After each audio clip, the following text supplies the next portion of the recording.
దేవుని నామానికి మహిమ కలుగును గాక. ప్రియా దేవుని బిడ్డలారా, పరిశుద్ధ గ్రంథం నుండి మత్తయి సువార్త 18వ అధ్యాయము 22వ వచనాన్ని చదువుకుందాం. అందుకు యేసు అతనితో ఇట్లనెను, 7 మారుల మట్టుకే కాదు 70 ఏళ్ల మట్టుకని నీతో చెప్పుచున్నాను. ప్రియా దేవుని బిడ్డలారా, ప్రపంచంలో అనేక మంది యేసయ్య బోధలకు ఆకర్షితులై వారు మహామహులుగా కీర్తించబడ్డారు. మహాత్మా గాంధీ కానీ, స్వామి వివేకానంద కానీ, మదర్ తెరీసా కానీ, ఇంకా అనేక మంది యేసు బోధనలను అనుసరించి గొప్ప వ్యక్తులుగా పేరు తెచ్చుకున్నారు. హల్లెలూయా. వారందరికీ యేసు బోధలలో నచ్చింది క్షమాగుణము, శత్రువును ప్రేమించడం. యేసు ప్రభు చెప్పిన విషయాలు వినడానికి చాలా బాగుంటాయి, కానీ ఆచరణలో పెట్టి నడుచుకోవడం చాలా మంది జీవితాల్లో అసాధ్యంగా అనిపిస్తాయి. నీ శత్రువును ప్రేమించడం అంటే నీ కుడి చెంప మీద కొట్టిన వానికి నీ ఎడమ చెంప కూడా చూపించడం అనటం ఎంతవరకు సాధ్యం? మనుషులకు అసాధ్యమైనవి చేయమనటం ఎంతవరకు సమంజసం? అయితే దేవుడు అన్యాయస్తుడా? దేవుడు ఏది చెప్పినా మన మంచి కోసమే కదా చెప్తాడు. ఏదో ఒకసారో 2 సార్లో తప్పు చేస్తే క్షమించగలం. పదే పదే మనకు నచ్చని పనులు చేస్తుంటే లేక బాధ పెడుతూ ఉంటే ఎలా క్షమించగలం? ఎంతకాలం ఓర్చుకోగలుగుతాం, సహించగలుగుతాం? ఎన్నిసార్లు క్షమించాలి అన్న సందేహానికి సమాధానం దొరక్క బాధపడతాం, ఆలోచన చేస్తాం.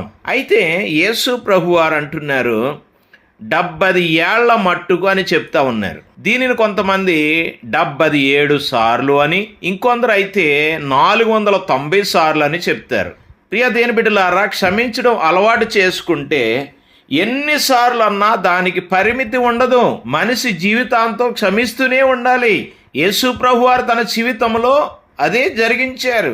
క్షమించడం అంటే ఏదో యేసు ప్రభు చెప్పాడు కాబట్టి వారిని ఏమీ అనకుండా వదిలేయడమా? కానే కాదు. మనసులో కూడా వారి పట్ల ఎటువంటి కోపము కూడా ఉండకూడదు. మత్తయి సువార్త 18:35 వచనంలో యేసు ప్రభు అంటున్నారు, మీలో ప్రతివాడును తన సహోదరుని హృదయపూర్వకంగా క్షమింపని ఎడల నా పరలోకపు తండ్రి ఆ ప్రకారమే మీ ఎడల చేయును. నా ప్రియ సహోదర సహోదరి, మనుషులకు ఉండే రక్తపోటు అంటే బీపీ వలన చాలా మందికి అధికమైన కోపం వచ్చేస్తూ ఉంటది. అది ఉద్దేశపూర్వకంగా కాకపోయినా దేవుని బిడ్డ వెంటనే క్షమించగలగాలి. క్షమించడానికి అలవాటు చేసుకోవాలి. క్షమించకపోవడం వలన చాలా అనర్థాలు జరిగే అవకాశాలు ఉంటాయి. ఎందుకంటే పగ, ప్రతీకారం పెరిగిపోతుంది. తలచుకుంటే మన మనసు నెమ్మదిగా ఉండదు. ఏదో ఒకటి చేసేదాకా మనసు ఊరుకోదు. క్షమించడం వలన సమాధానకరమైన వాతావరణం ఉంటుంది. దేవుడు చెప్పినట్లు నడుచుకుంటున్నామన్న తృప్తి ఉంటుంది. శత్రువును ప్రేమించడం అంటే వాళ్ళను క్షమించడమే. హల్లెలూయా. రోమాపత్రిక 12:20 వచనంలో, నీ శత్రువు ఆకలిగొని ఉంటే అతనికి భోజనం పెట్టుము, దప్పిగొని ఉంటే దాహమిమ్ము. అలాగూ చేయటం వలన అతని తల మీద నిప్పులు కుప్పగా పోయిదు. నా ప్రియ సహోదర సహోదరి, ఎప్పుడైతే నీ శత్రువు ఆకలిగొని ఉన్నప్పుడు నువ్వు భోజనం పెడతావో, దప్పిగొని ఉంటే దాహం ఇస్తావో, అలా చేయటం వల్ల మన శత్రువులు మనల్ని ప్రేమించి మనల్ని బాధ పెట్టినందుకు మన ఎడల పశ్చాత్తాపం కలిగి ఉంటారు. కాబట్టి మనల్ని బాధ పెట్టే వారిని ఓర్పుతో సహనముతో క్షమించడం అలవాటు చేసుకొని దేవునికి ఇష్టంగా జీవిద్దాం. హల్లెలూయా. ఇతరులు నిన్ను బాధ పెట్టినప్పుడు వారిని క్షమిస్తూ దేవునికి ఇష్టంగా జీవించడానికి నువ్వు సిద్ధమేనా?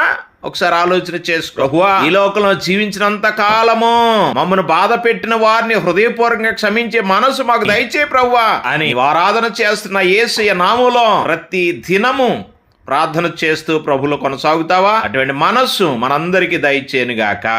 ఆమేన్.